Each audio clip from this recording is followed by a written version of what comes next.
think that's why people get fed up of politics. Politicians get it in the neck. They think just politicians. So my particular aim... Derbyshire Council exposed. Alan Graves reveals where tax money really goes. You're not going to believe where your hard-earned tax money is actually ending up. While most people are struggling to pay rent, keep the lights on, or even buy basic groceries, one councillor just dropped a political grenade in the heart of Derbyshire.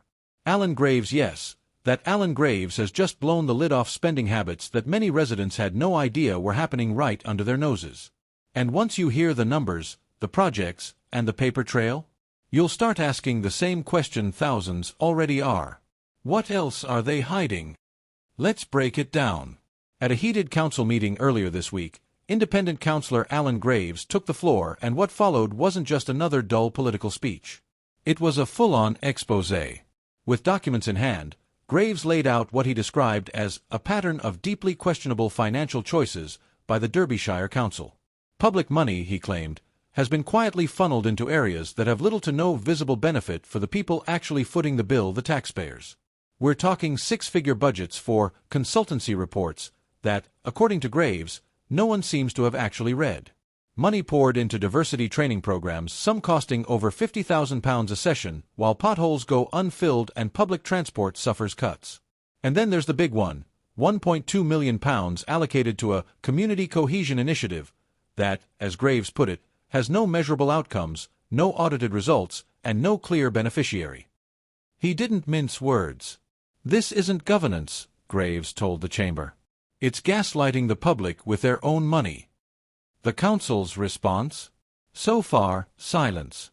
At the time of this broadcast, Derbyshire Council has not issued a formal response to Graves' claims, no denial, no clarification, and certainly no apology. And that silence is making people angry. Because if the numbers are even half true, we're talking about massive misuse of public funds. Social media lit up like wildfire. On X, formerly Twitter, one user wrote, "This is why people have lost trust in every level of government. They take our money, vanish it into buzzwords, then act shocked when we ask where it went." Another added, "Alan Graves has done what no one else had the courage to do, speak up. He deserves backing, not backlash." Even in local community groups, people who rarely speak out are sharing the clip of Graves' speech demanding transparency, accountability, and in some cases, resignations.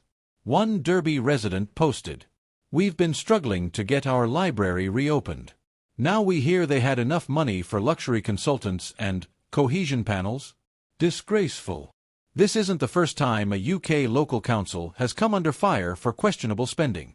From Birmingham's multi-million-pound IT contracts that led to bankruptcy warnings, to Croydon's financial meltdown triggered by risky investments, the trend is clear.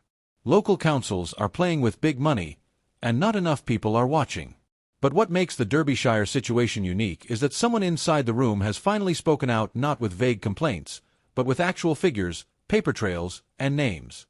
One of Graves' most damning claims was about a particular grant given to a community development partner, a group that, according to public records, has no website, no public-facing team, and no track record of delivery.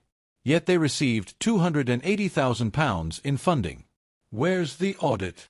Graves asked during the session.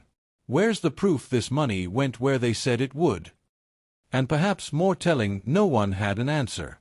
According to a source close to the council, not everyone is thrilled about Graves' revelations, but not because they're false. This could shake things up, the insider told a local journalist. There are people panicking right now, and they should be. They added that internal conversations have already started around damage control, including a push to discredit Graves rather than address the actual numbers he revealed. Right now, people are demanding an independent audit.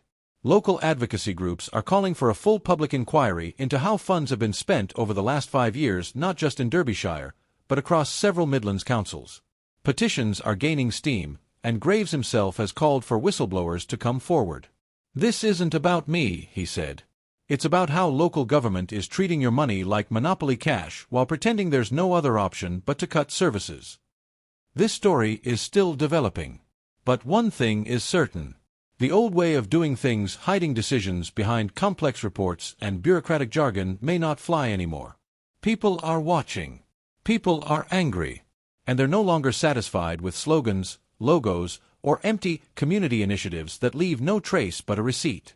So the question remains: if this is just the beginning, how much deeper does it go? And when will the people we pay finally start answering to us? Stay tuned for updates, and if you live in Derbyshire, you might want to start asking some questions at your next council meeting. Because, as Alan Graves just proved, the truth is always there. Someone just has to drag it into the light.